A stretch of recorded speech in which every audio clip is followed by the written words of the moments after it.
Hello and welcome to your living room. So why don't you just make yourself comfy in your favorite chair. Oh, hi Spider-Man. Pour yourself your favorite drink. Sit back, get comfy, get online, and enjoy the special isolation presentation of Twilight Radio Theater's spring show. Going live in 5, 4, 3, 2.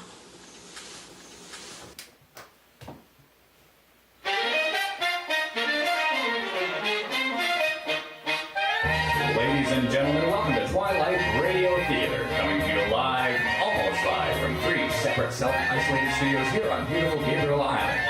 Please let me introduce to you the fairly talented cast of Twilight Radio Theater.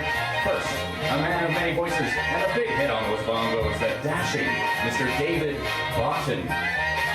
David Boughton, everyone. And she's TRT's big wheel. A killer canary and a vitamin pill with legs. That's Miss Kathy McIntyre. Beautiful cow. And of course, we have our musical director. He's a real gone het cat with some 18-karat chops. Prepare to blow your top for Mr. Adam Kirby.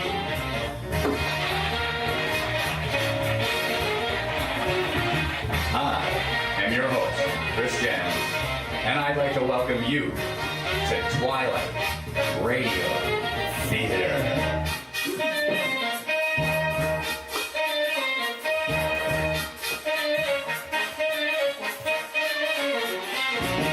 Twilight Radio Theater, Twilight Radio Theater, Twilight Radio Theater, Twilight Radio Theater, Twilight Radio Theater. Listen to Twilight Radio Theater, Twilight Radio Theater, Twilight Radio Theater, Twilight Radio Theater, Twilight Radio Theater. Listen to Twilight Radio Theater. Hopes that you enjoy the show.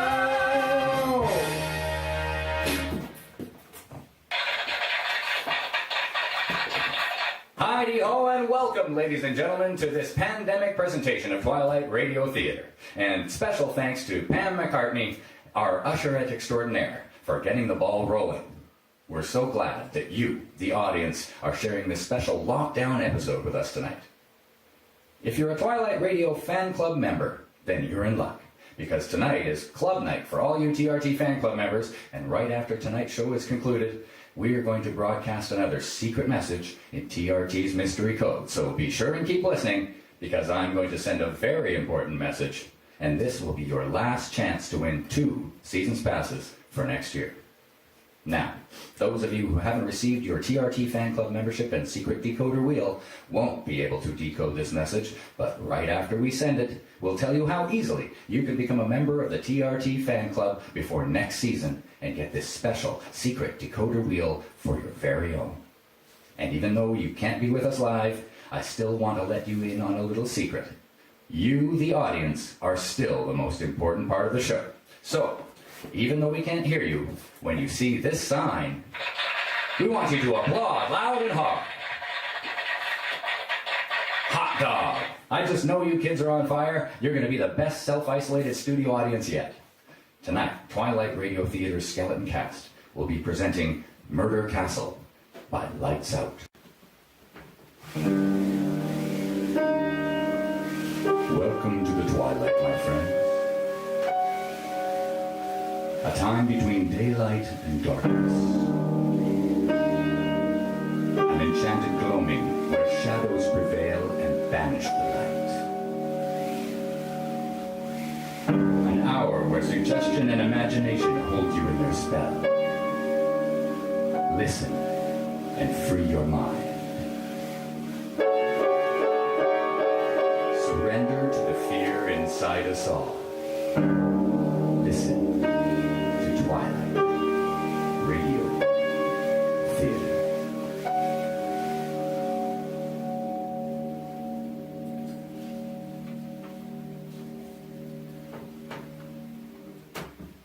Lights out.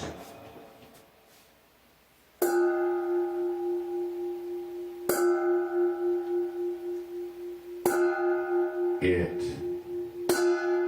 is later than you think. Lights Out brings you stories of the supernatural and the supernormal, dramatizing with fantasies and the mysteries of the unknown. We tell you this frankly, so if you wish to avoid the excitement and tension of these imaginative plays, we urge you, calmly but sincerely, to turn off your radio now. Lights out, everybody. Revenge, revenge, revenge. I tell you, Captain, it don't make no sense. Revenge. We picked her up walking down the street saying the same thing over and over again. She's as crazy as they come, I tell you. Revenge. Listen to her yourself. Revenge, revenge, revenge, revenge, revenge, Yeah. revenge. Listen to her, Captain. Revenge. Revenge, revenge. Revenge. Over and over again. Revenge. Revenge. Such a young and pretty girl. Revenge. What could have made her crazy like that? Revenge. Well, I ask you. Revenge, revenge.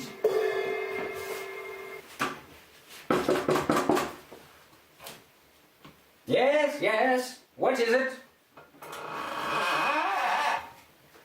Oh, I'm looking for Mr. George Stewart, if you please. Oh, you mean about the advertisement? Yes, that's right. I got here as soon as I could. That's all and right, that's all right. As long as you got here, that's all that matters. Now, come in. Oh, thank you. Just put your suitcase down there. It'll be all right. Oh, thank you very much. Now, if you'll come right this way.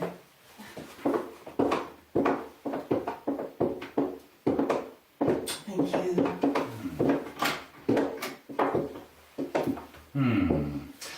Just step right in here, Miss... Oh, Malone. Ella Malone. Yes, of course, Miss Malone. Now then, you'll have a chair, please. Thank you very much. Now, there we are. Now then, Miss Malone, to be perfectly frank with you, I wasn't quite expecting you today. Oh, I am truly sorry, Mr. Stewart. But you see, I took the wrong train and I had the hardest time finding the house. I do hope you forgive me. Of course. Don't give it another thought. Promptness may be a virtue, but we all can't be virtuous now, can we? Now then, you're here in answer to my advertisement. Yes, sir, you wrote me. Yes, of course. You're the young lady from... Oh, from Cranesville. Cranesville, yes. That is in Iowa, was it? Oh, no, sir, it's in Ohio. Oh, of course. How stupid of me to forget. Yes, I remember now. I wrote you a letter. Yes, sir. Now then, you're the young lady who wanted a position as my secretary, wasn't it? Yes, sir, and I do appreciate the opportunity you've given me here, Oh, sir. not at all. You have my letter with you? Oh, yes, sir, right here, sir. Yes. Orphan, business school. Yes, you'll do nicely. I'll do my best, sir. Now then, your friends have seen you off here. Have they? No, there's no one very much interested, Mr. Stewart. Oh, come now. A pretty young girl like you, no young beaux, and so on. No, sir, there's no one. I mean, sir, you can depend on me to give all of my attention to my work. Very commendable. Very commendable indeed. My work, as I wrote you, is entirely confidential. My philanthropies are, to a great extent, entirely sub rosa. No muss, no fuss, no feathers. You understand what I mean? Oh, yes, sir. As my secretary, my affairs will be entirely in your hands. My checking account, finances, and so on, entirely in your hands. I understand, sir. It's quite a responsibility, and you're quite a young woman. And as I wrote you, the bank may have... Oh, yes, sir, I understand. The bond. I've brought the money for it, sir. Oh, you have. Yes, sir. $300, and I've got it right here, sir. Fine. That's very businesslike. Yes, indeed. I'll give you a receipt, and there will be... Mr. Stewart? Yes, my pen. Yes, here we are. My money, will I get it back from the bank any time that I leave your... I mean, when you want me to? Of course. Now then, here you are. Received of Miss Nellie Malone. No, Ella. Yes, of course, Ella. Memory isn't quite what it used to be. That's why I need a good secretary. I'm very good at remembering things. Oh, are you? Now then, here we are. And I guess this receipt is in good order. Received of Miss Ella Malone $300 to be deposited at the Merchant's Bank as surety bond and to be returned to said Ella Malone upon request. And there's my signature. Now then, how's that? I'm sure it will do very well. And I want you to know I do appreciate your giving me this chance to come and work in your house. Now, I assure you, the honor is mine. Giving a youngster an opportunity to rise in the business world, it's little enough to do. Oh, you're very kind. Now then, you've got my receipt, but, I beg your pardon. No, not at all, not at all. My purse. I have it right here. I'm sorry. Well, I understand the excitement of the trip and all. Here it is. Mr. Stewart, you see, I had it all ready in an envelope, and if you'll just open it. Not at all, not at all. The bank can do that when I send it to them in the morning. But my dear Miss Malone, if you say there's $300 in that envelope, then that's all that's necessary, as far as I'm concerned. Now, just put your purse down there and I'll show you through your new home. yes, Mr. Stewart. Now, we'll go right up these stairs. Yes, sir. Yes, you'll find I have quite a place here. 3 stories high and every inch of it my own design. Rather dark. Oh, now, careful. I'm all right. Now, mustn't hurt yourself. Hardly the way to start a new job. Now then, here we are. Take you to your room and there you'll be. My suitcase? No, never mind. I'll bring it up later. No hurry. Right down the hall here. Yes, sir. Got a nice room for you. Very nice. Fact of the matter is, you can choose any room on this floor. But, Mr. Stewart, your daughters. My daughters? Yes. Won't they object? You said any room. Oh, yes, my daughters. I did write you about them, didn't I? Yes, you did. Never mind about them. They're upstairs studying. Now, right here. I suggest you take this room, at least for tonight. Whatever you say, Mr. Stewart. Now, got to get the light on here. There we are. Nice, isn't it? Oh, yes. Yes, it's very nice. Go on in, look around. Well, Go right ahead. It's going to be your room for quite some time to come, you know. All right. Now then, go on in further. It's going to be all yours after all. Make sure you like it. Oh, I've never had such a large room. If you've got a little smaller one... On the contrary, Miss Malone, you'll find this one small enough. Perhaps a little too small.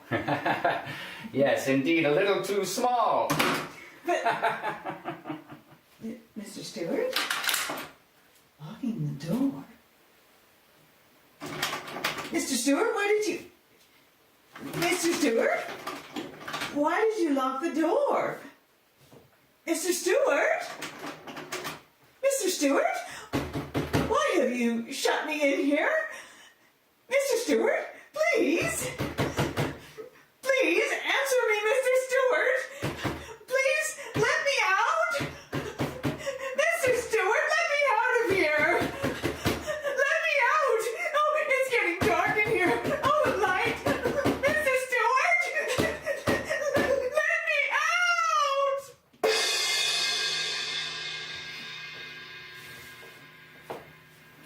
Yes, Miss Norcott. There's no doubt in my mind at all that you're the very person I want to employ as my housekeeper. I'm very glad to hear that, Mr. Stewart.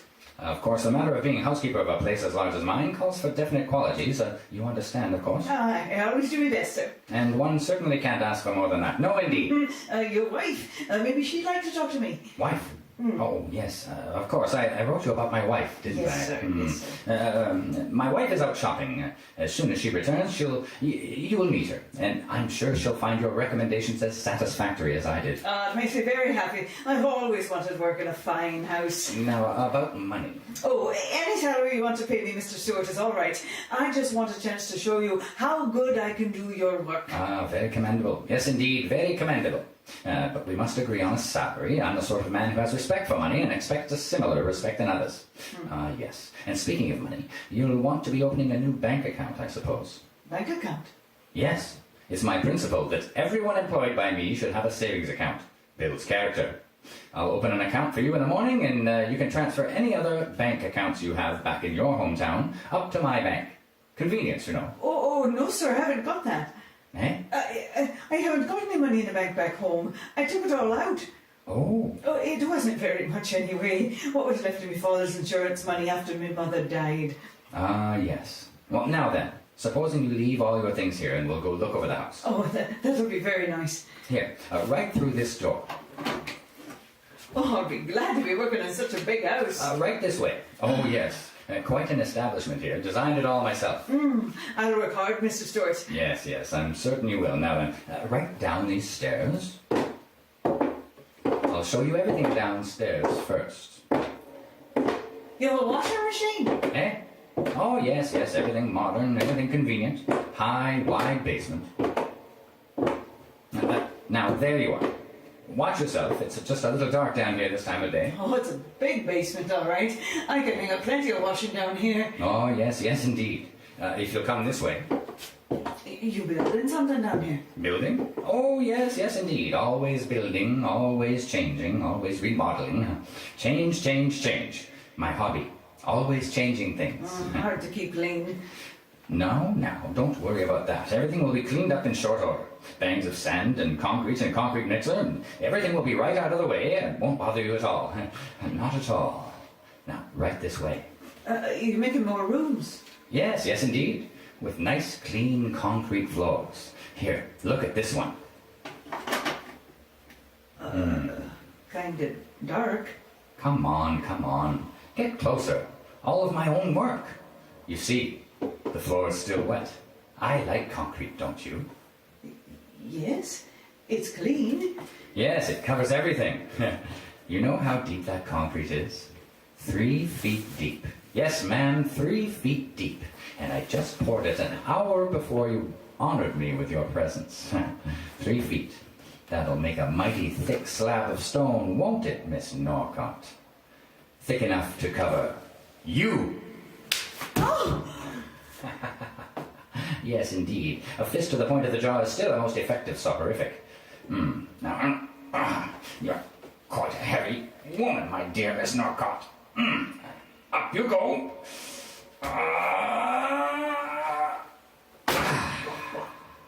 Face down on the wet concrete. What an unusual bed you lie in, Miss Norcott.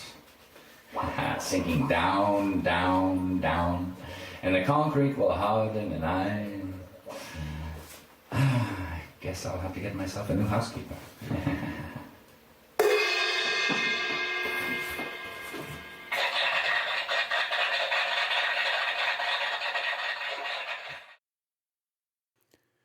Gentlemen, one of the many things in life that give you that tip-top feeling of success is the pleasure of being well-dressed.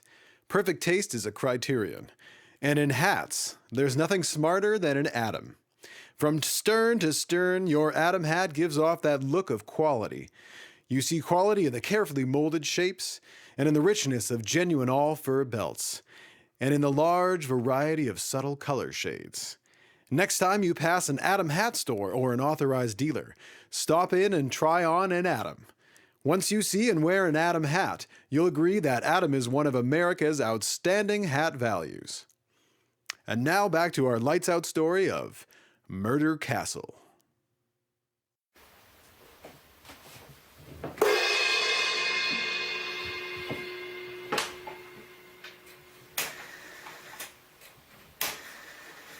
Dum dum dum dum dum.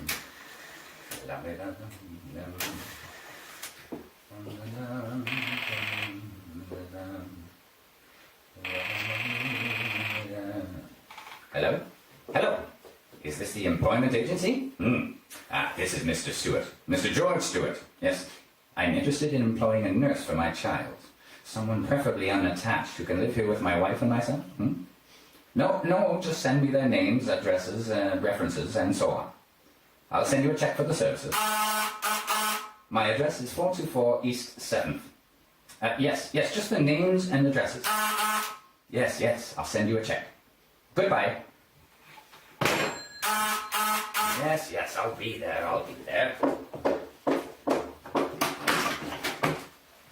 Yes, what is it? Is Mr. Stewart in? Yes, indeed. Won't you come in? I'm Mr. Stewart. Thank you. Now, you're answering in regard Oh, to... the secretarial position? You wrote me a letter. Oh, yes, yes, indeed. Won't you step in here, please? Thank you. Now, you sit there, and I'll sit here, and we'll get better acquainted, shall we? Put your suitcase anyplace. Now, I'm afraid I didn't quite get your name. Ray. Betty Ray, you wrote me? Oh, yes, of course. I remember you distinctly now. Now then, you're from, Grayston. I hope everything is the way you said it would be in your letter, Mr. Stewart. Eh? I mean, I do hope you haven't changed your mind about me. Oh, not at all, not at all. I'm in definite need of a good secretary. My philanthropies, you know, and unquestionably, you are just the person to take matters in hand. Yes, indeed. I'm very glad to hear that. Now then, you have my letter with you, just to sort of refresh my memory on the circumstances, don't you know? Oh, I'm sorry. Eh? Well, I didn't bring it with me. Oh. Well, then suppose you tell me a little more about yourself and all that's happened. Mother and father see you off the train, I suppose? Oh, no, sir. It's the way that I wrote you. I'm quite alone. Oh, yes. Yes, indeed. Well, I'm sure you'll find everything here quite to your satisfaction. Restful, quiet. I have quite a place here, you know. I'll show you around in a few moments. That'll be very interesting. Ah, yes. But first, there's the matter of the surety bond. I wrote you about that, didn't I? Yes, you did. Ah, yes. I felt quite certain of that. You understand, of course, that this money will be returned to you by the bank at the time you wish to leave my employment. Fair is fair, that's what I always say. Yes, indeed. Mr. Stewart, I was wondering, Yes? have you had many secretaries? Why do you ask that? I want to know. Why do you ask that question? And what happens to them after you hire them? Young Tell woman. me what happens to them. Young woman, who are you? My name is Betty Malone. Malone. Betty Malone. My sister Ella came here a month ago about a job, and I want to know where she is. You hear me? I want you to tell me where she is. I don't think I quite know what you're talking about. Why do you lie to me? Why do you lie? She was here. She was. Now then, what makes you so sure? A letter. You wrote her the first one. I waited a whole month, and then I came here. And as soon as I saw you, I thought that something was wrong. And now I know that there is. My sister Ella. Where is she? You've got to tell me. Now, what if I tell you again that I don't know what you're talking And I'll about? go to the police. They'll make you tell the truth. I know she came here. I know she did. Why do you laugh? Why? Because you're being a very foolish young lady. Very foolish. There's no need for you to get excited. Of course your sister's here. Very happy to. She's here? Yes, yes, and very happy to. Then take me to her. Take me to her, please. All right, all right. No need to get excited. Of course I'll take you to her. I intended to all along. Just having a little joke with you. Is she all right? Is she... Of course, of course. Now then, come right along with me. Come right along with me. Yes. She's right up here. Been with me for over a month. Oh, why didn't she write? Why didn't she tell me? Now then, right down this hall and you can ask her that for yourself. This isn't a trick, is it? My dear young lady, you have easily the most suspicious mind of anyone I've ever met. I'm quite a helpless old man. You always have recourse, as you put it, to the police. Here we are, right in this room. What is she doing in there? Well, it's her room. She's slightly indisposed. Now, go right in. All right. It's locked. Well, knock on the door and see if she'll open it for you. Ella? It's Betty! Let me in, darling. It's Betty! Must be asleep. Ella, please. It's Betty, your sister, Betty. Well, now, certainly is a tight sleeper. Oh, she can't be sleeping. Open the door, please. Open the door. All right. No reason to get excited. Got the key right here. Quickly. Open the door, quickly. Now, don't excite yourself needlessly. There we go. Now, go ahead, open the door now. Ella, it's Betty. Ella, what?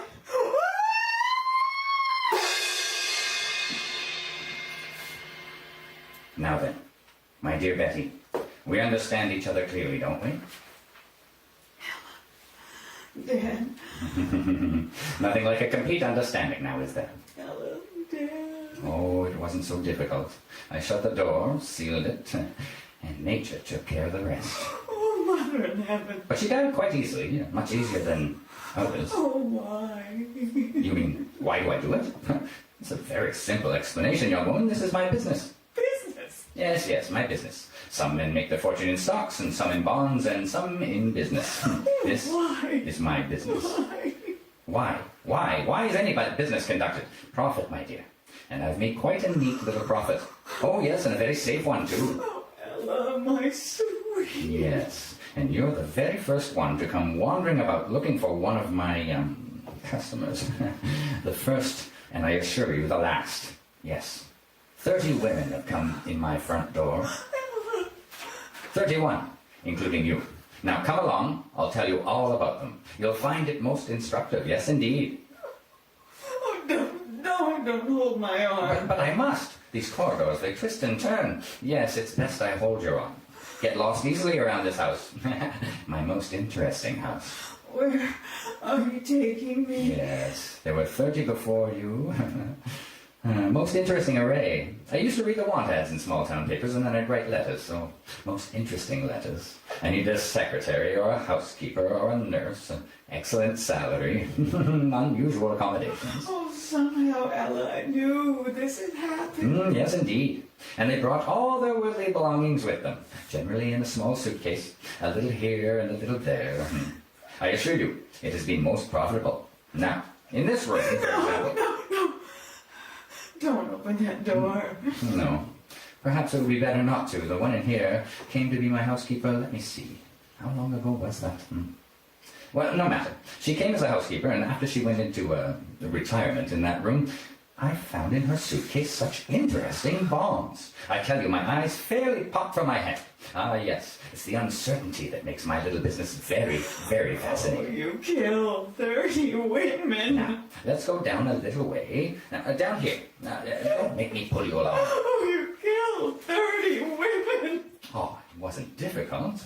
Most women are such fools, anxious to believe what they want to believe. Oh, they came here for life, and you gave them death.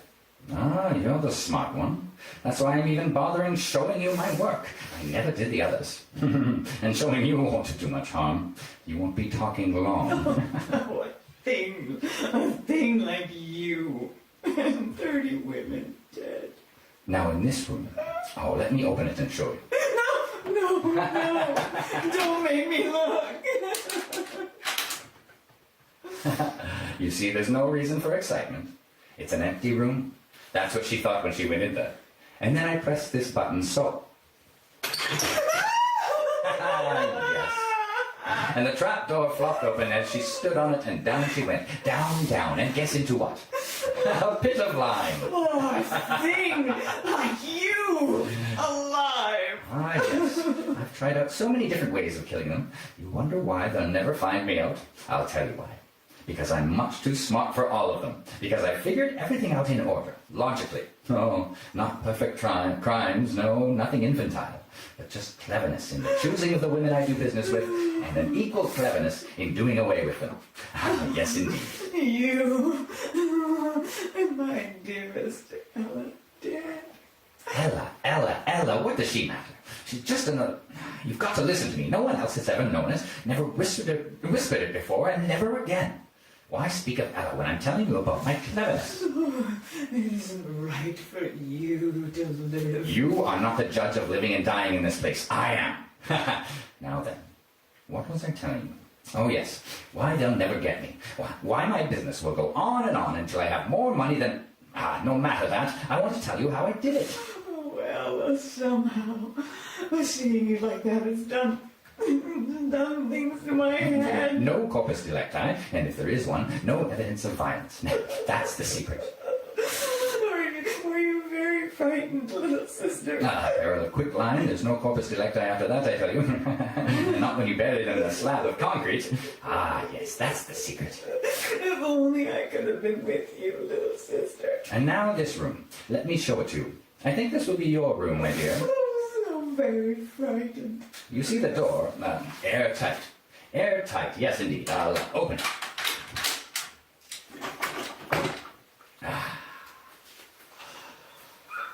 Amazing. Isn't it? No doors, no windows. But then there's quite a scarcity of windows in my house, or haven't you noticed that? If I could have helped you, Ella. Ah, but this is a clever room. I'll shut you up inside it, and I'll close the door and press this button here like this.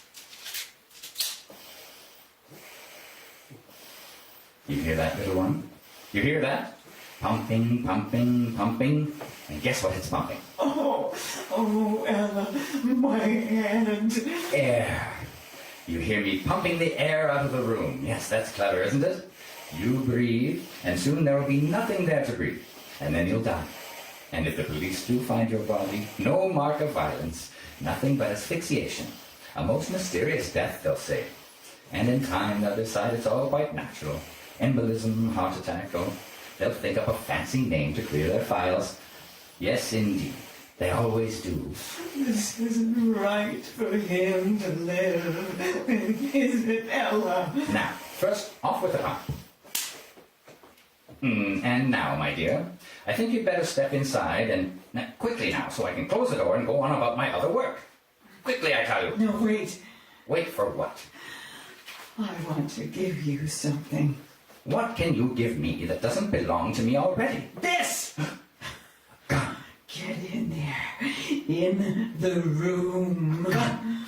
You had a gun in your purse this whole time? My father. I brought it for the man who... Ella. Get in the room. No. No, what? Get in there or I'll press the trigger. Get in. I'll kill you. No, don't shoot. I'm an old, harmless man. I was only fooling. I wouldn't hurt you.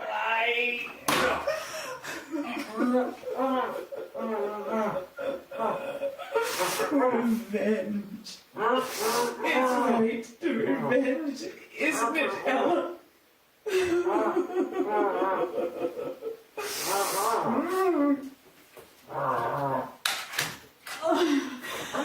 He said to press this button, Ella.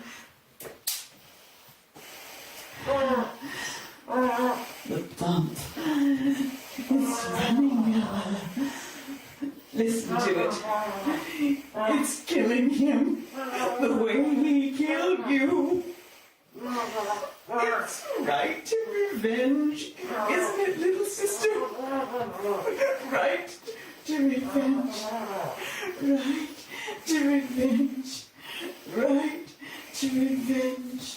Right to revenge. Right to revenge. Yeah, it's going up. Shut off that motor out there. You hear me? Shut off that motor. It's pumping out the air, pumping it out. The pipe, the air. I can't reach the pipe. Oh, shut it off, you devil. Shut it off. It'll kill me. Kill me. It's getting thinner already. Shut it off. I'll give you anything.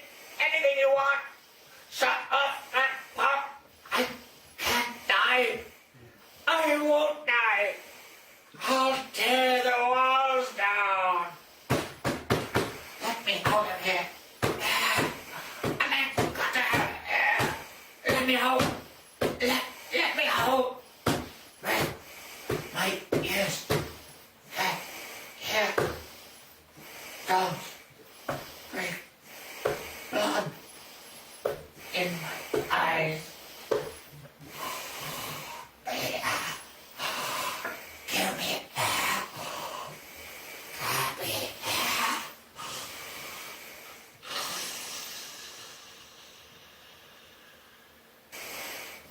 Revenge. Revenge. Revenge. Revenge. Revenge. Revenge. Revenge. Yeah, listen to her, Captain. Revenge, revenge, over and over again. Such a young and pretty girl. What could have made her crazy like that? Revenge. What, I ask you? Revenge.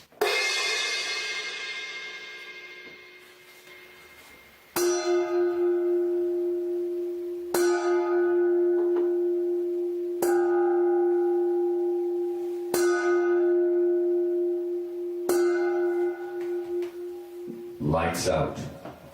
Everybody.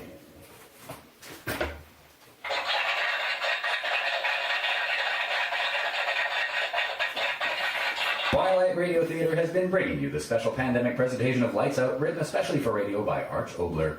Murder Castle was performed this evening by TRT's skeleton cast of Kathy McIntyre and yours truly, Chris Jans. And now, you're in for a special treat. Twilight Radio Theater is pleased to bring you the song stylings of our musical director, the lone Twilight tone, Mr. Adam Kirby. Thanks, Chris. This first tune's by Richard A. Whiting and a personal friend of mine, Johnny Mercer. It's called Too Marvelous for Words.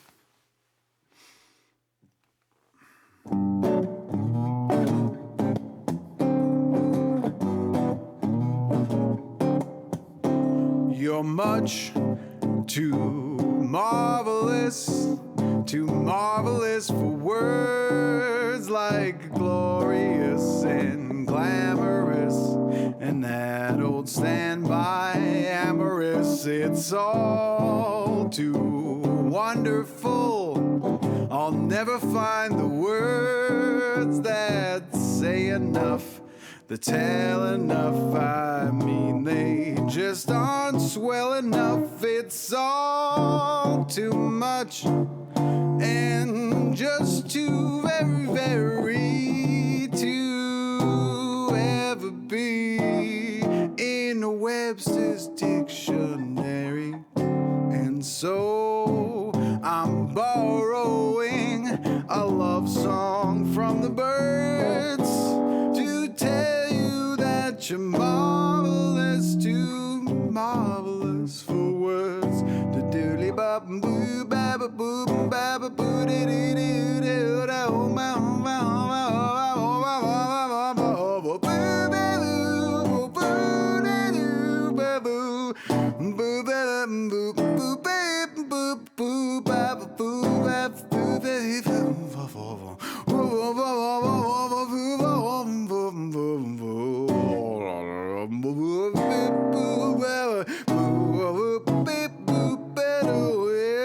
it's all too much and just too very, very to ever be in Webster's dictionary.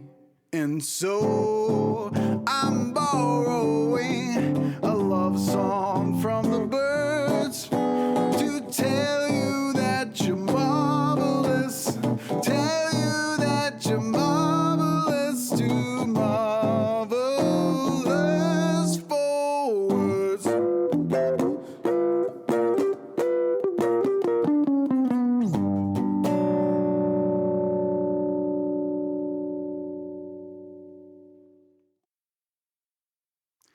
For my second number, I'm going to play a nice little tune by Harold Arlen called It's Only a Paper Moon.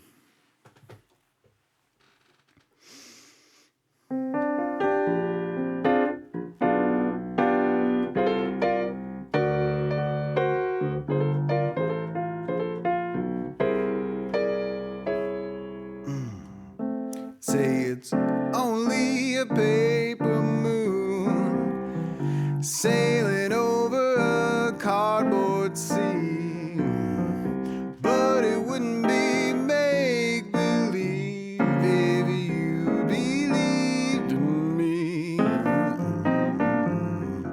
It's only a canvas sky hanging over a muslin tree, but it wouldn't be make-believe if you believed in me.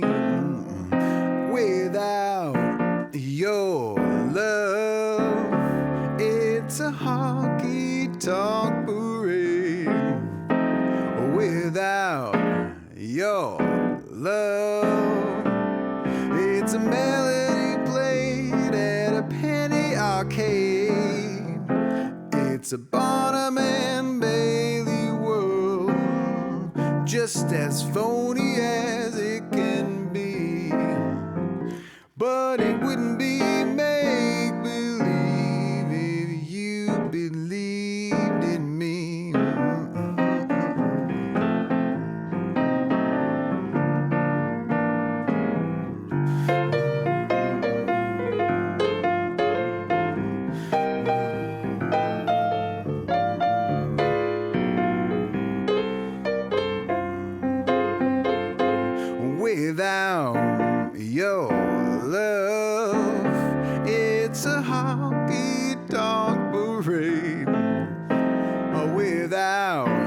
your love. It's a melody played at a penny arcade. It's a Bonham and Bailey world, just as phony as it can be. But it wouldn't be make-believe if you believed in me. I said it wouldn't be make-believe if you believed in me. If you believe in me. If you believe in me.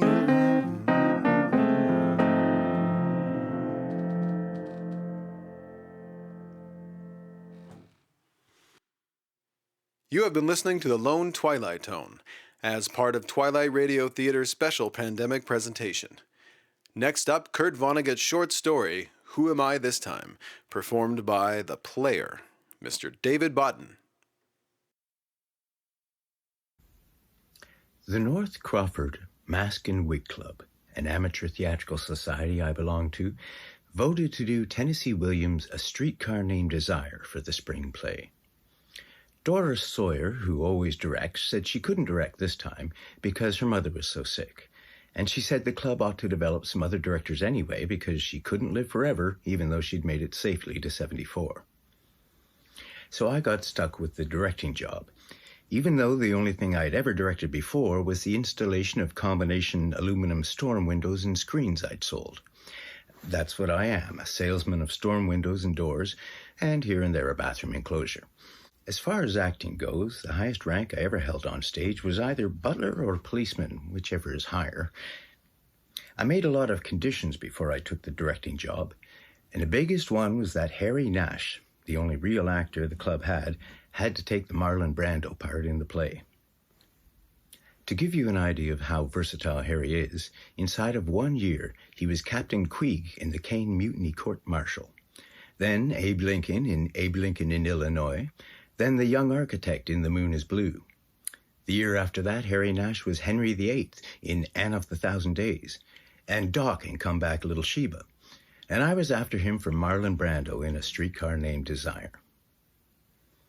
Harry wasn't at the meeting to say whether he'd take the part or not. He never came to meetings. He was too shy. He didn't stay away from meetings because he had something else to do. He wasn't married, didn't go out with women, didn't have any close men friends either. He stayed away from all kinds of gatherings because he could never think of anything to say or do without a script. So I had to go down to Miller's hardware store, where Harry was a clerk, the next day and ask him if he'd take the part. I stopped off at the telephone company to complain about a bill I'd gotten for a call to Honolulu. I'd never called Honolulu in my life. And there was this beautiful girl I'd never seen before behind the counter at the phone company. And she explained that the company had put in an automatic billing machine and that the machine didn't have all the bugs out of it yet. It made mistakes. Not only did I not call Honolulu, I told her, I don't think anybody in North Crawford ever has or will. So she took the charge off the bill, and I asked her if she was from around North Crawford. She said no. She said she just came with the new billing machine to teach local girls how to take care of it. After that, she said she would go with some other machine to someplace else. Well, I said, as long as people have to come along with the machines, I guess we're all right. What? She said. When machines start delivering themselves, I said, I guess that's when people better start really worrying. Oh, she said. She didn't seem very interested in that subject, and I wondered if she was interested in anything. She seemed kind of numb, almost a machine herself, an automatic phone company politeness machine. How long will you be in town here? I asked her. I stay in each town 8 weeks, sir, she said. She had pretty blue eyes, but there sure wasn't much hope or curiosity in them. She told me she'd been going from town to town like that for 2 years, always a stranger. And I got it in my head that she might make a good Stella for the play. Stella was the wife of the Marlon Brando character, the wife of the character I wanted Harry Nash to play. That's the first time anybody ever asked me to participate in any community thing. Well, I said, there isn't any other way to get to know a lot of nice people faster than to be in a play with them. She said her name was Helene Shaw. She said she might just surprise me, and herself. She said she just might come. You would think that North Crawford would be fed up with Harry Nash in plays after all the plays he'd been in, but the fact was that North Crawford probably could have gone on enjoying Harry forever, because he was never Harry on stage. When the maroon curtain went up on the stage in the gymnasium of the Consolidated Junior-Senior High School, Harry, body and soul, was exactly what the script and director told him to be. Somebody said one time that Harry ought to go to a psychiatrist so he could be something important and colorful in real life, too. So he could get married anyway and maybe get a better job than just clerking in Miller's hardware store for $50 a week. But I don't know what a psychiatrist could have turned up about him that the town didn't already know. The trouble with Harry was that he'd been left on the doorstep of the Unitarian Church when he was a baby, and he never did find out who his parents were. When I told him there in Miller's that I'd been appointed director and that I wanted him in my play, he said what he always said to anybody who asked him to be in a play. And it was kind of sad if you think about it. "Who am I this time?" he said. So I held the tryouts where they're always held, in the meeting room of the second floor of the North Crawford Public Library. Doris Sawyer, the woman who usually directs, came to give me the benefit of all her experience. The two of us sat and stayed upstairs while the people who wanted parts waited below. We called them upstairs one by one. Harry Nash came to the tryouts, even though it was a waste of time. I guess he wanted to get that little bit more acting in. For Harry's pleasure, and our pleasure too, we had him read from the scene where he beats up his wife. It was a play in itself, the way Harry did it, and Tennessee Williams hadn't written it all either. Tennessee Williams didn't write the part, for instance, where Harry, who weighs about 145, who's about 5 feet 8 inches tall, added 50 pounds to his weight and 4 inches to his height by just picking up a playbook. He had a short little double-breasted bellows-back grade school graduation suit coat on, and a dinky little red tie with a horse head on it. He took off his coat and tie, opened his collar, then turned his back to Doris and me, getting up steam for the part. There was a great big rip in the back of his shirt, and it looked like a fairly new shirt, too. He'd ripped it on purpose so he could be that much more like Marlon Brando right from the first. When he faced us again, he was huge and handsome and conceited and cruel. Doris read the part of Stella, the wife, and Harry bullied that old lady into believing that she was a sweet, pregnant girl married to a sexy gorilla who was going to beat her brains out. She had me believing it, too. And I read the lines of Blanche, her sister in the play, and darned if Harry didn't scare me into feeling like a drunk and faded Southern belle. And then, while Doris and I were getting over our emotional experiences, like people coming out from under ether, Harry put down the playbook, put on his coat and tie, and turned into the pale hardware store clerk again. Was that all right?" he said, and he seemed pretty sure he wouldn't get the part. "Well," I said, "for our first reading, that wasn't too bad." "Is there a chance he'll get the part?" he said. I don't know why you always had to pretend there was some doubt about his getting a part, but he did. "I think we can safely say we're leaning powerfully in your direction," I told him. He was very pleased. "Oh, thanks a lot," he said, and he shook my hand. "Is there a pretty new girl downstairs?" I said, meaning Helene Shaw. "I didn't notice," said Harry. It turns out that Helene Shaw had come for the tryouts, and Doris and I had our hearts broken. We thought the North Crawford Mask and Wig Club was finally going to put a really good-looking, really young girl on stage instead of one of the beat-up 40-year-old women we generally have to palm off as girls. But Helene Shaw couldn't act for sour apples. No matter what we gave her to read, she was the same girl with the same smile for anybody who had a complaint about his phone bill. Doris tried to coach her some, to make her understand that Stella in the play was a very passionate girl who loved a gorilla because she needed a gorilla. But Helene just read the lines the same way again. I don't think a volcano could have stirred her up enough to say, "Ooh." "Dear," said Doris, "I'm going to ask you a personal question." "All right," said Helene. "Have you ever been in love?" said Doris. "The reason I ask," she said, "remembering some old love might help you put more warmth in your acting." Helene frowned and thought hard. Well, I travel a lot, and practically all the men in the different companies I visit are married. And I never stay any place long enough to know many people who aren't. What about school? Said Doris. What about puppy love and all the other kinds of love in school? So Helene thought hard about that, and then she said, even in school I was always moving around a lot. My father was a construction worker, following jobs around, so I was always saying hello or goodbye to someplace without anything in between. Said Doris. Would movie stars count? Said Helene. I don't mean in real life. I never knew any. I just mean up on the screen.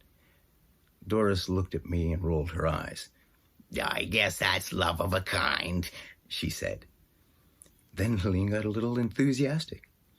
I used to sit through movies over and over again, she said, and pretend I was married to whoever the man movie star was. They were the only people who came with us.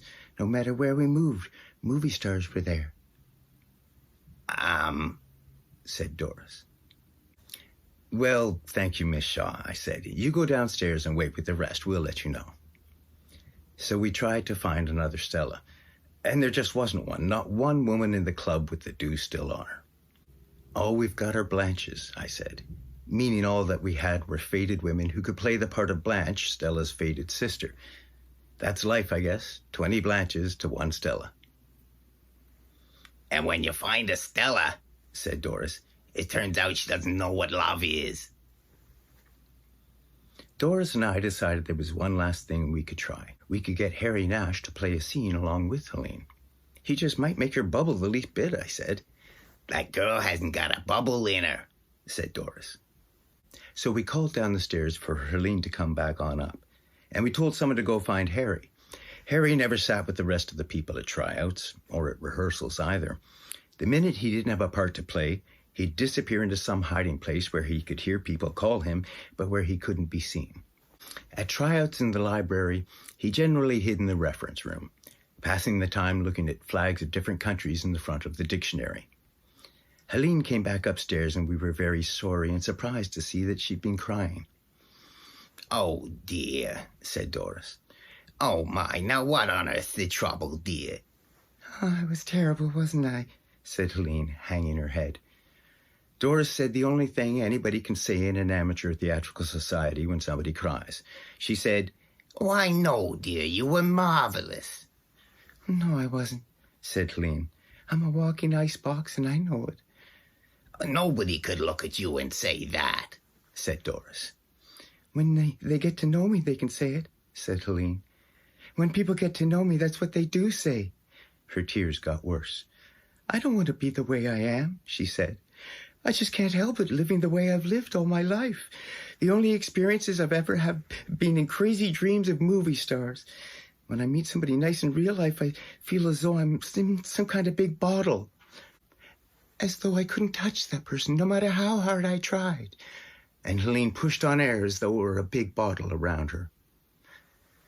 You asked me if I've ever been in love, she said to Doris. No, but I want to be. I know what this play's about. I know what Stella's supposed to feel and why she feels it. She said, and her tears wouldn't let her go on. You what, dear? Said Doris gently. Said Helene as she pushed on the imaginary bottle again. I just don't know how to begin, she said. There was a heavy clumping on the library stairs. It sounded like a deep-sea diver coming upstairs in his lead shoes. It was Harry Nash turning himself into Marlon Brando. In he came, practically dragging his knuckles on the floor, and he was so much in character that the sight of a weeping woman made him sneer.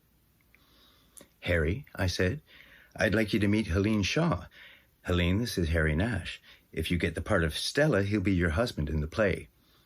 Harry didn't offer to shake hands. He put his hands in his pockets and he hunched over, and he looked her up and down, gave her looks that left her naked. Her tears stopped right then and there. I wonder if you two would play the fight scene, I said, and then the reunion scene right after it. Sure, said Harry, his eyes still on her. Those eyes burned up clothes faster than she could put them on. Sure, he said. It's Still's game. What? Said Helene. She turned the color of cranberry juice. Stella, said Harry. That's you. Stella's my wife. I handed the two of them playbooks. Harry snatched his from me without a word of thanks.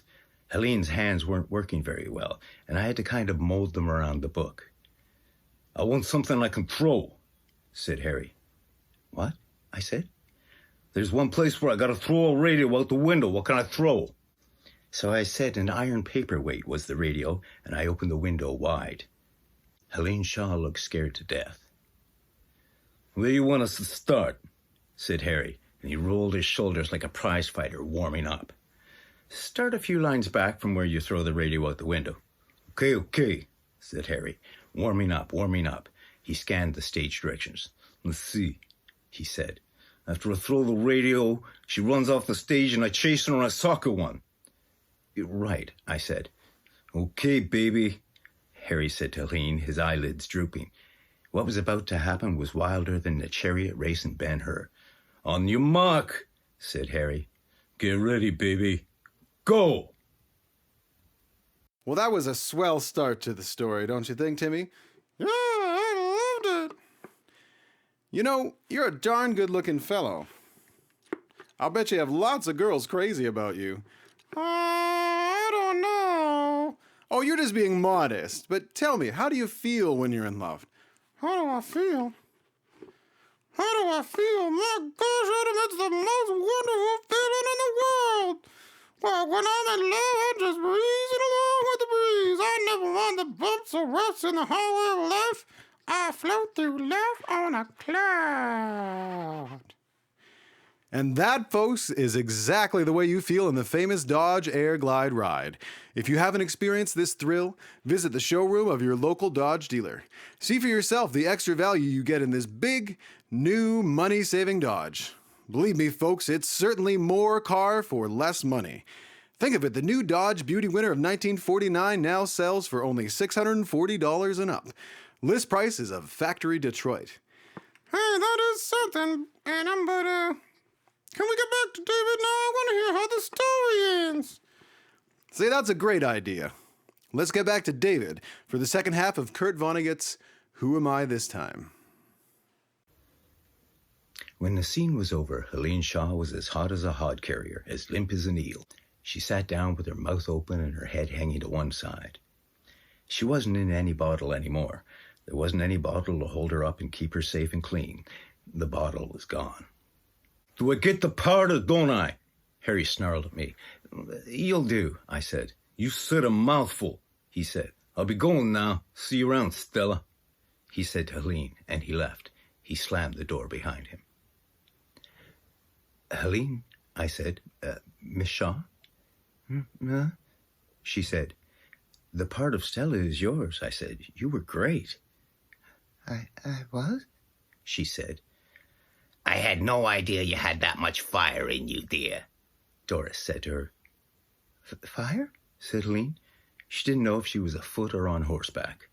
Skyrockets, pinwheels, Roman candles, said Doris. Oh, said Helene, and that was all she said. She looked as though she were going to sit in the chair with her mouth open forever. Stella, I said. Huh? She said. You have my permission to go. So we started having rehearsals 4 nights a week on the stage of the consolidated school. And Harry and Helene set such a pace that everybody in the production was half crazy with excitement and exhaustion before we'd rehearsed 4 times. Usually a director has to beg people to learn their lines, but I had no such trouble. Harry and Helene were working so well together that everybody else in the cast regarded it as a duty and an honor and a pleasure to support them. I was certainly lucky, or thought I was. Things were going so well, so hot and heavy, so early in the game, that I had to say to Harry and Helene after one love scene, hold a little back for the actual performance, would you please? You'll burn yourself out. I said that at the 4th or 5th rehearsal, and Lydia Miller, who was playing Blanche, the fated sister, was sitting next to me in the audience. In real life, she's the wife of Vern Miller. Vern owns Miller's hardware store. Vern was Harry's boss. Lydia, I said, have we got a play or have we got a play? Yes, she said, you've got a play, all right. She made it sound as though I'd committed some kind of crime, done something just terrible. You should be very proud of yourself. What do you mean by that? I said. Before Lydia could answer, Harry yelled at me from the stage, asked if I was through with him, asked if he could go home.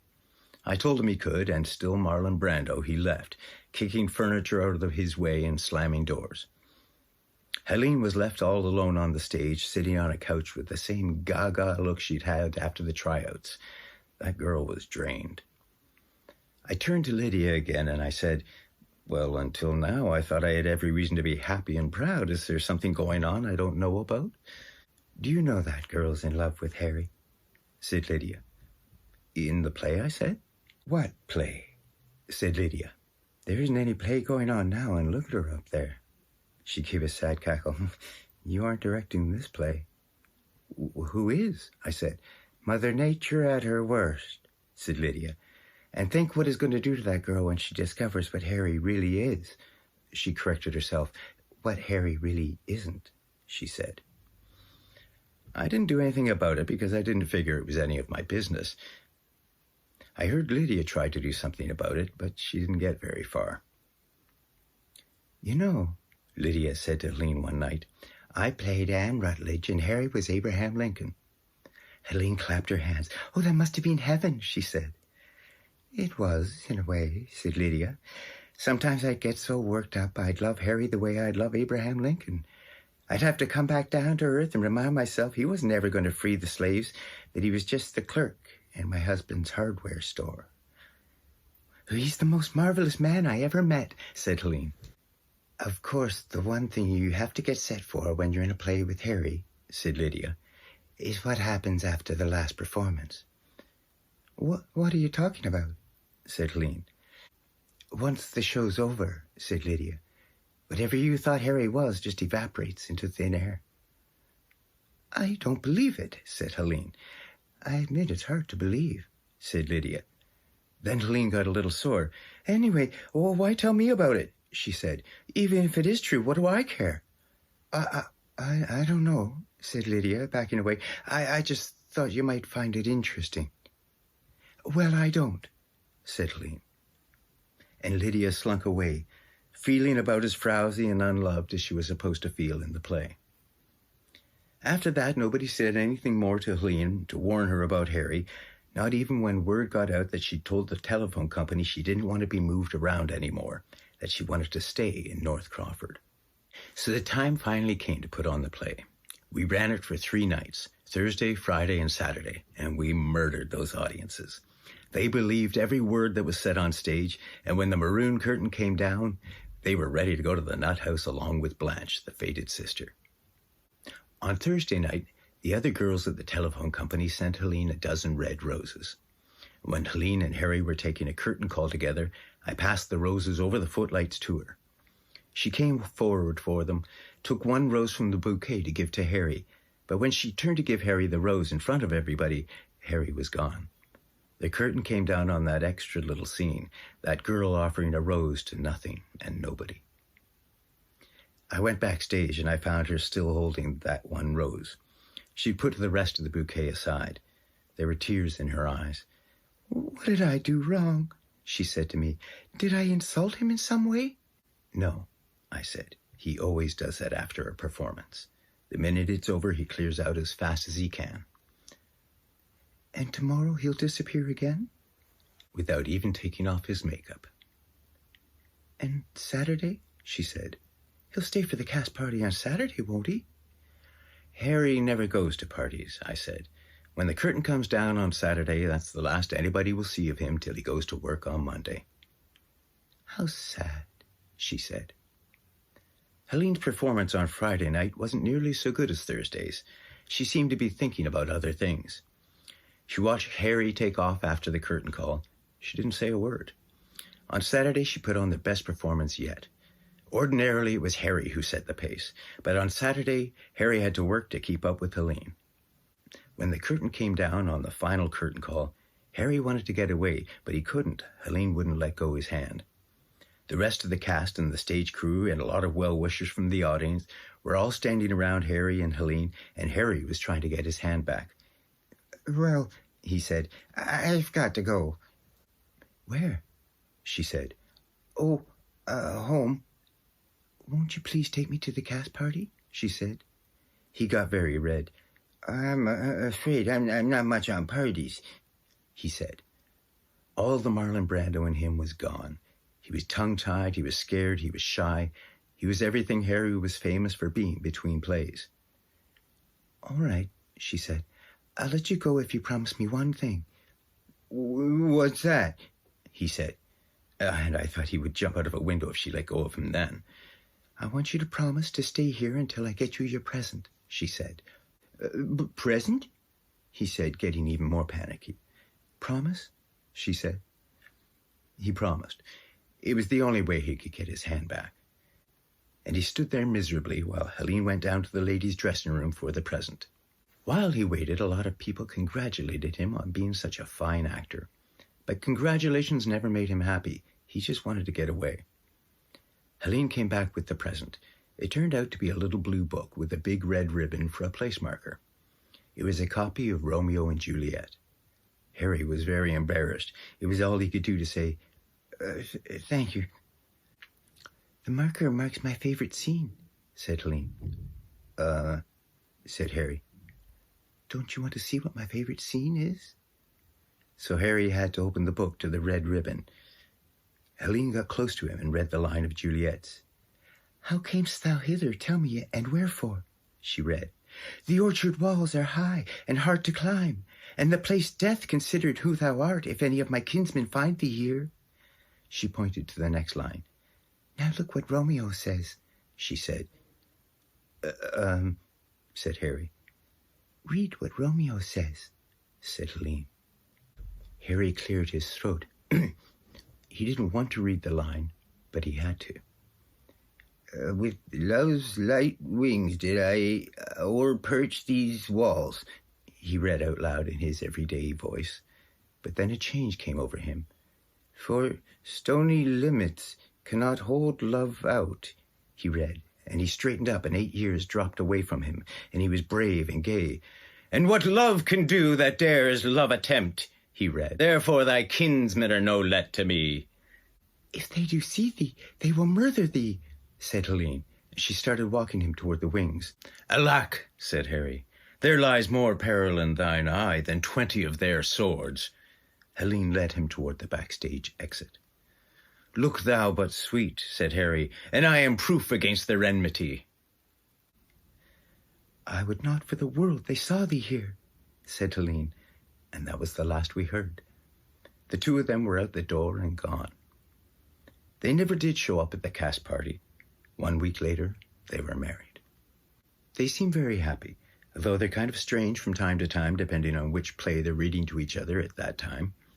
I dropped into the phone company office the other day on account of the billing machine was making dumb mistakes again. I asked her what plays she and Harry had been reading lately.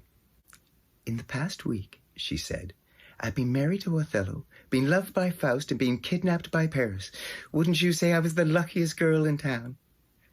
I said I thought so, and I told her most of the women in town thought so too. They had their chance, she said. Most of them couldn't stand the excitement, I said. And I told her I'd been asked to direct another play. I asked if she and Harry would be available for the cast. She gave me a big smile and said, Who are we this time? This is The Player, David Botten. Thank you so much for joining me for this. Take good care of yourselves. And goodbye until next we meet. Stay tuned now for the Lone Twilight Tone, featuring our musical director with the 18-karat chops, Mr. Adam Kirby. Thank you, David. You've been listening to a special pandemic presentation of Twilight Radio Theater. Next up is a little tune by a couple dear friends of mine, Harold Arlen and Johnny Mercer, called Accentuate the Positive.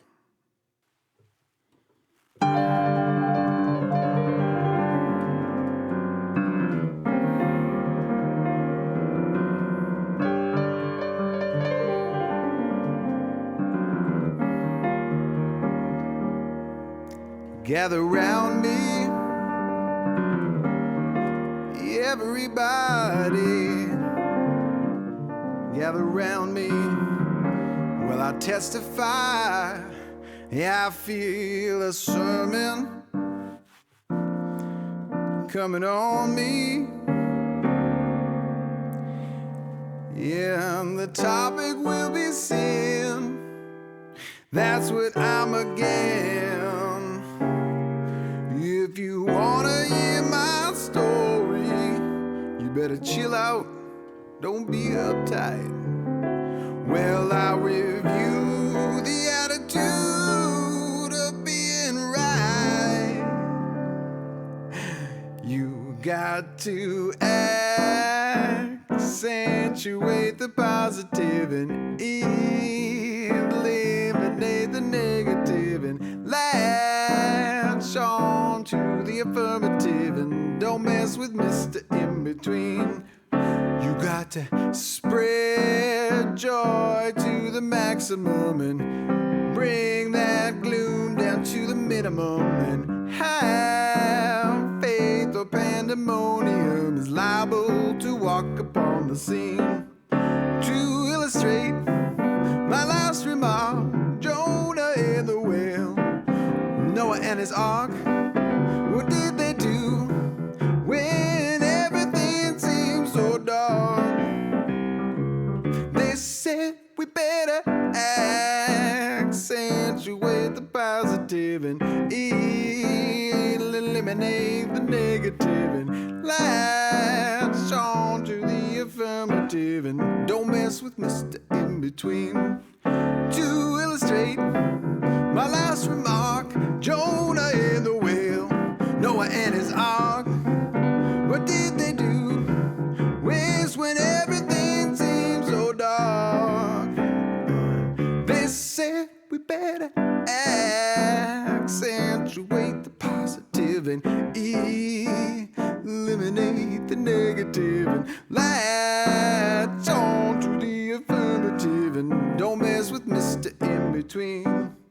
You got to spread joy to the maximum and bring that gloom down to the minimum and have faith or pandemonium is liable to walk upon the scene. You got to accentuate the positive and eliminate the negative and latch on to the affirmative and don't mess with Mr. In Between. No, don't mess with Mr. In Between.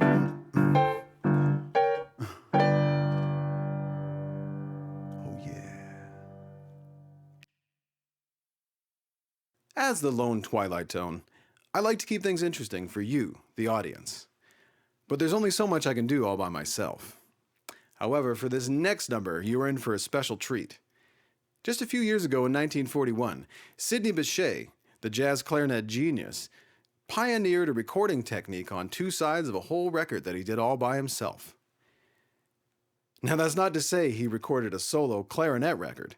Through this new technique called overdubbing, he was able to record one instrument at a time on top of the other on the tape reel, until eventually he created the Sidney Bechet one-man band with clarinet, tenor sax, piano, bass, and drums. This technique is also being used widely today by such hot new artists as Les Paul and Mary Ford, which you can hear on the ethereal vocals of their release of How High the Moon. Now, we don't have time to show you the whole process that we went through for this clip, but we've cut together a selection of each performance so you can get an idea of what each part involved. Without further ado, it is my absolute pleasure to introduce to you, for one song only, the Lone Twilight Tone Quintet. 1, 2, 1, 2, 3.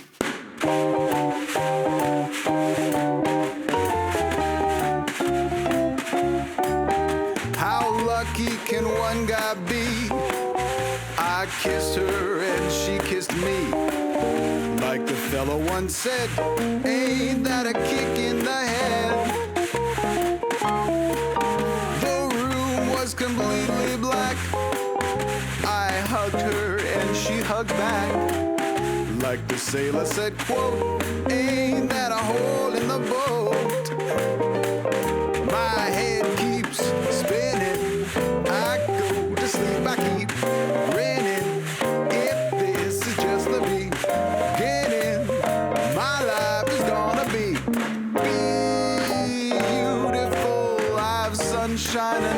to spread.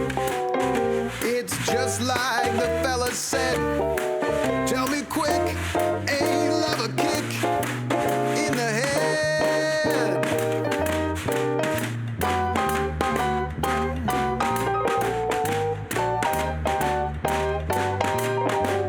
Like the fella once said, ain't that a kick in the head?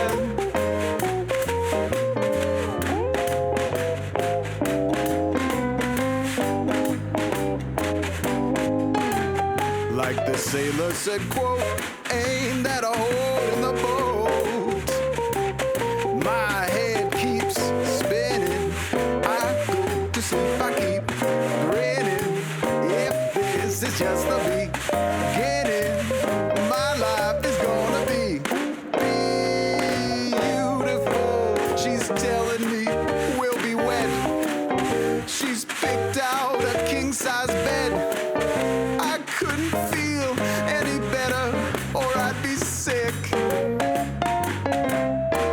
Tell me quick. Oh, hey, love a kick. Tell me quick. Hey, love a kick in the head.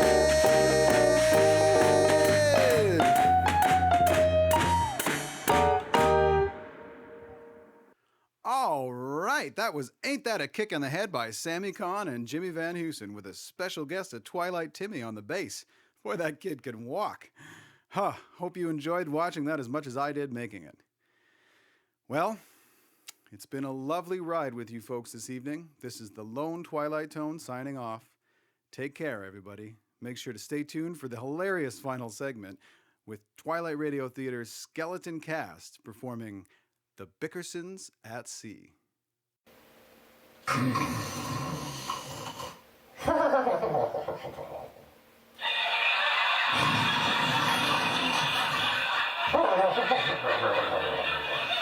It's like sleeping with an outboard motor. Oh, I wish this boat would sink.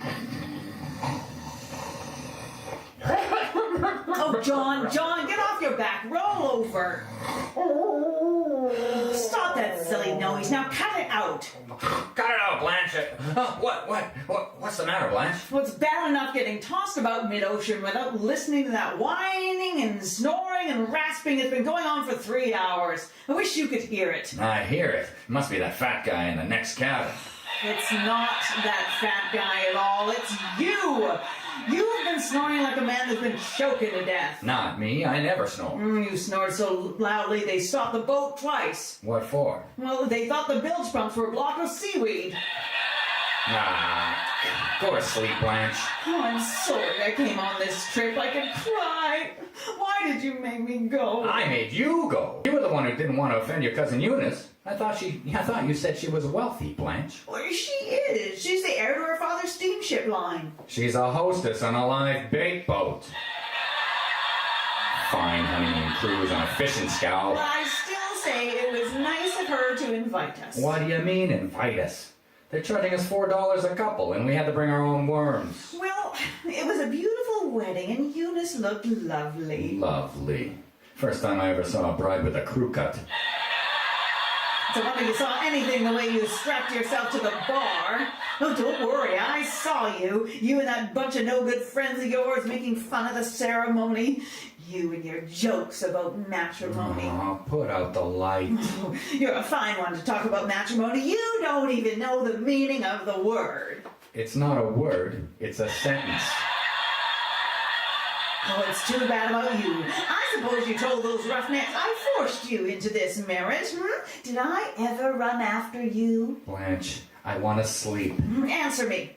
Didn't you hang around my house night after night, bringing flowers and candy and heaven only knows what? And did I ever run after you? Listen, a mousetrap doesn't run after a mouse, but it catches it just the same. How can you say such terrible things? I did everything that I could to discourage you, and you know it. Did I accept you the first time you proposed? No. And why not? Because you weren't there. I knew it. There's someone else. Oh, Blanche, there's nobody else. I've been a trusting fool all these years. You stopped loving me the day you married me. That wasn't the day at all. What? I mean, I never stopped. Good night. Then it's true. You don't love me. Blanche, I love you. What do I gotta do? Well, why do you scream so? I mean, why can't you tell me you love me nice and quiet? Go on, say it. I love you nice and quiet. Are you satisfied? No, I'm not. Listen, do I ever ask you to tell me you love me? Do I? Well, maybe things would be a lot better if you did. Why don't you ask me just once in a while? All right. Do you love me? No. That'll teach you not to take so much for granted. Blanche, will you just settle down so we both can get a little sleep? I don't see how you can sleep on this thing the way it pitches and tosses. I can sleep fine if you'd only let me. Well, I won't let you unless you promise not to snore anymore. Oh, Blanche, can I help it if I snore? Yes, you can. Dr. Hersey says that you snore because you have a long uvula that flutters against your palate. Put out the lights. He says that he can cure it in his office in a very simple operation. Why don't you let him fix it? I'll let him fix it when we get home. You say it, but you won't do it. Do it now. What? Go on, get up and let Dr. Hersey pull out your uvula. Are you out of your mind, Blanche? In the first place, it's 4 o'clock in the morning. In the second place, we're in the middle of the ocean. And in the third place, I'm not going to let that medical thief hack on my uvula. He doesn't hack, he snares. I don't care if he knocks it off with a hockey stick. Nobody is going to lay a hand on my uvula. I'll put out the lights. In a minute. Blanche, what are you doing? I've got to get ready for bed, don't I? You've been in bed for 3 hours. Every night you cream your elbows, spray your chin, you roll your neck. Just when I'm trying to get some sleep. Now put out the lights. I haven't finished my face yet. Your face is finished. No, it isn't. I'll have to let this grease pack set for 10 minutes, otherwise it'll have no effect. A grease pack. It's guaranteed to make you beautiful in 5 treatments. This is my 4th. It is, huh? Yes. Boy, that 5th treatment must be a pip. Yeah, it's too bad about you, John Bickerson. Maybe your other girlfriends don't have to use face cream. Oh, I had to open my big mouth. What a fool I am. I go through torture to look this good for you, and you reward me with insults. What torture? Oh, I just wish you had to spend a whole day on a permanent wave machine, or have your eyebrows plucked. Why do you have to wave your eyebrows? I don't wave my eyebrows, I have them plucked. What for? Because it sets off my eyes and improves the lines of my face. Your eyes are offset enough and there's lots of lines on your face. You don't have to pluck your eyebrows for me. Yes, I do. You do not. I like them the way they are, nice and bushy. And that's a left-handed compliment if I ever heard one. Well, I am left-handed. Throw away that stuff and let me get some sleep. I notice you never complained about Gloria Gooseby's makeup. No, don't start with Gloria Gooseby. She has to struggle out of 12 pounds of cosmetics before you can even get close to her. I always get close to her and she never struggles. What? I mean, I hate the sight of Gloria Gooseby and you know it.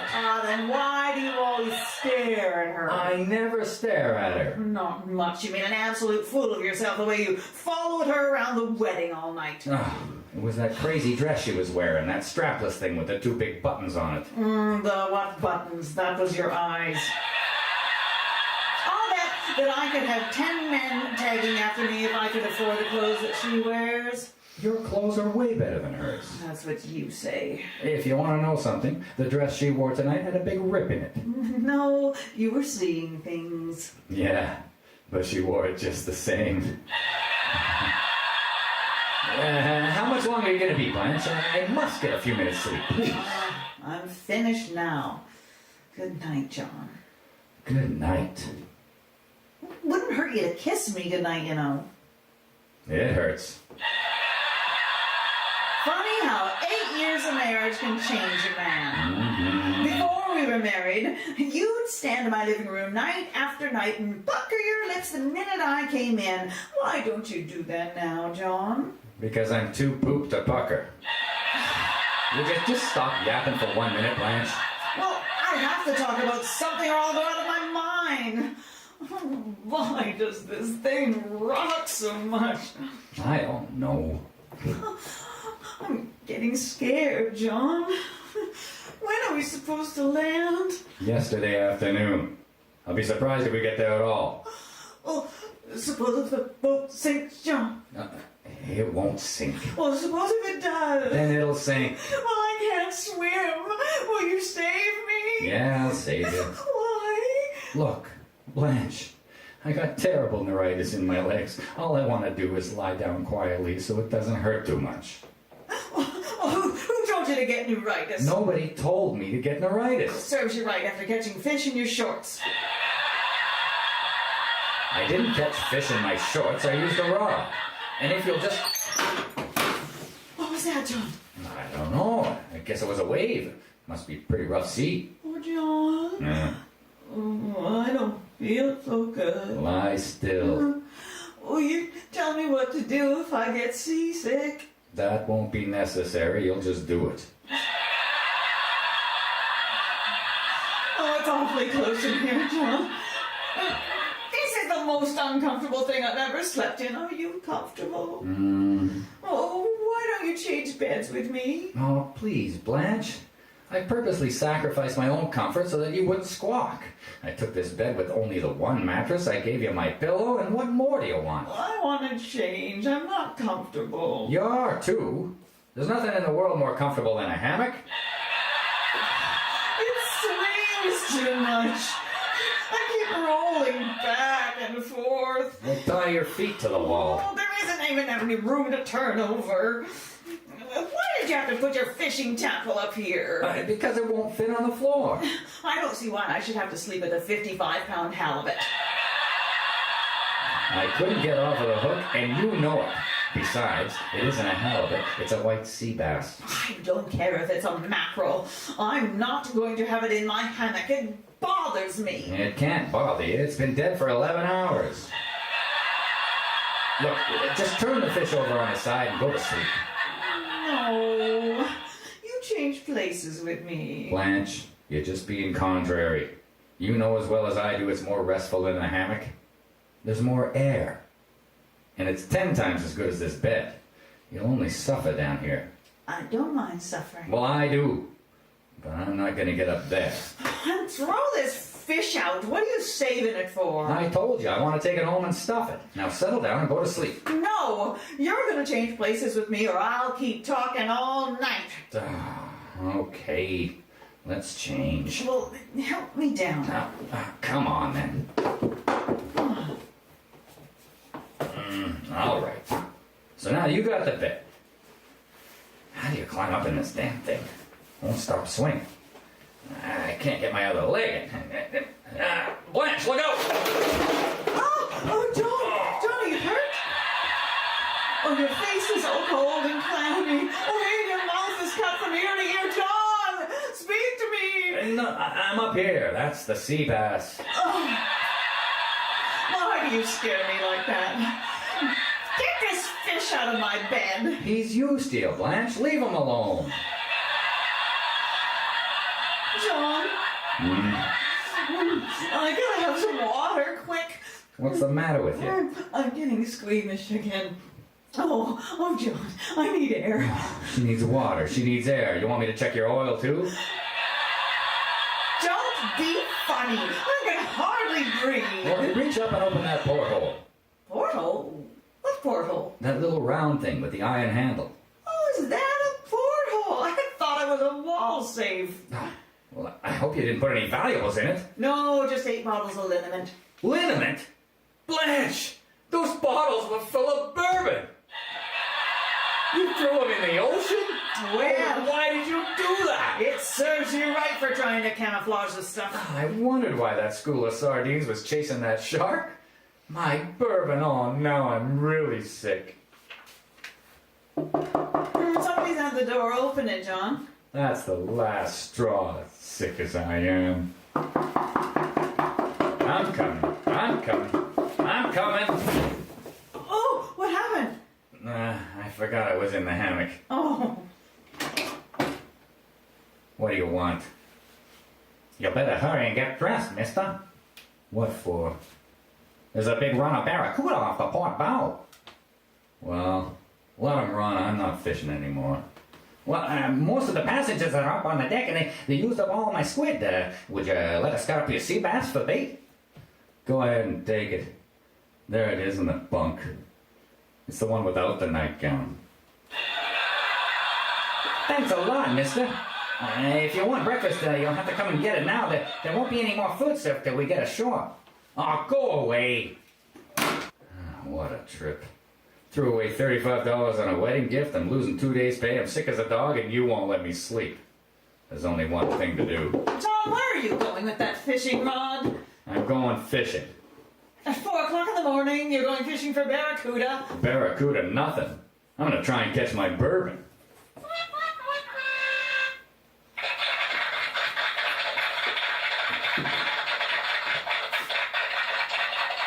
Twilight Radio Theater has been bringing you The Bickersons, starring Kathy McIntyre and Chris Jans.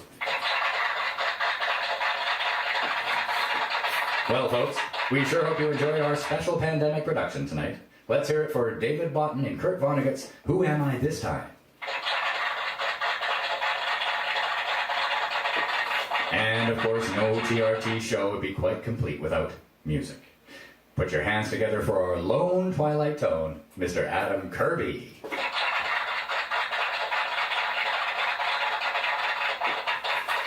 Of course, it has been a great and fun-filled season for Twilight Radio Theater, both with our live audience at the Surf Lodge and here with you from our self-isolated studios. And now that our 5th season has come to a close, I know that some of you are just itching to find out who the big winner is. Who will win 2 season passes for TRT Season 6.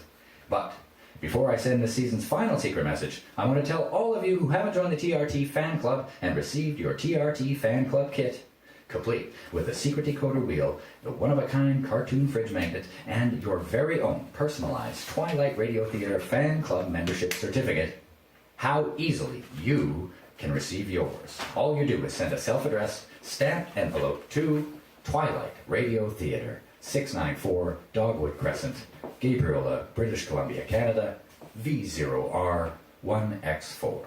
And you'll receive your TRT secret decoder wheel and be able to decode the secret message for a chance to win 2 seasons passes to see Twilight Radio Theater live in the studio at the Surf Lodge, hopefully next season.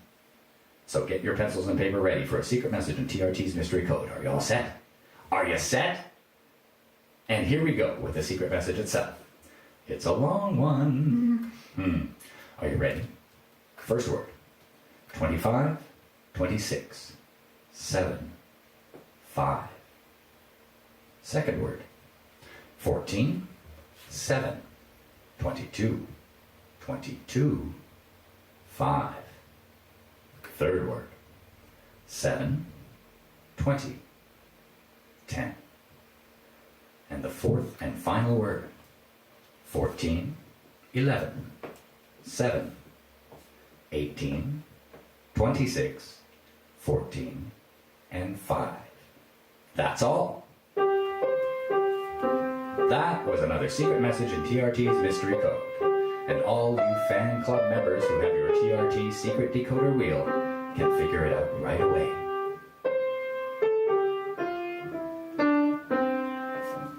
Have you got it? Those of you who have decoded the last secret message, please post your answer on our Facebook page. After the show, who will be the lucky fan to win 2 seasons passes to TRT Season 6, live from the sound stage at the Surf Lodge? You'll have to wait and see. Please tune in to a special announcement at 7 p.m. Monday, May 18th at twilightradiotheater.com. Thank you, one and all, for joining us for Season 5 of Twilight Radio Theater. Can't wait to see you in October for the first show, hopefully, of a spine-tingling and hysterical Season 6. We've been coming to you live from the Strip TRT Triple Headquarters here on beautiful Gabriel Island. I'd like to thank our swell, self-isolated audience and say good night and good health to all the folks listening at home. We do hope you enjoyed this evening's broadcast, and will join us next time for Twilight Radio Theater, Twilight Radio Theater, Twilight Radio Theater.